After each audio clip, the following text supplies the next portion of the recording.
રાજકોટમાં ગેમ ઝોનમાં લાગી આગ, 20થી વધુના મોત નીપજ્યા। રાજકોટમાં ફરી સુરત તક્ષશિલા જેવી ઘટના બની છે। આ ઘટનામાં 20થી વધારે લોકોના મોત નીપજ્યા છે। આગ લાગતા અફરાતફરીનો માહોલ સર્જાયો છે। 1 કિમી સુધી ધુમાડાના ગોટે ગોટા દેખાયા છે। ફાયર વિભાગની ટીમ દ્વારા આગ પર કાબૂ મેળવવા પ્રયાસ હાથ ધરવામાં આવ્યો છે। અમદાવાદના ટીઆરપી ગેમ ઝોન બાદ રાજકોટમાં ટીઆરપી ગેમ ઝોનમાં પણ આગ લાગી છે।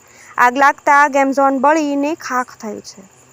રાજકોટથી આગની જે ઘટના બની છે, જે આ વિડીયો સામે આવ્યો છે, ધુમાડાના ગોટે ગોટા હવામાં ઉડ્યા હતા। મળતી માહિતી મુજબ હાલ વેકેશનનો માહોલ છે, ત્યારે મોટી સંખ્યામાં બાળકો અહીં આવતા હોય છે, જે દરમિયાન આ ઘટના બની છે। અચાનક સાંજના સમયે આગ લાગી હતી।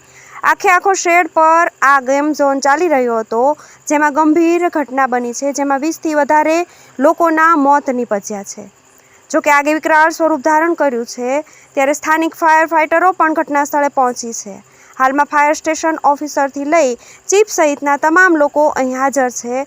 મેજર ફાયર કોલ પણ જાહેર કરવામાં આવ્યો છે।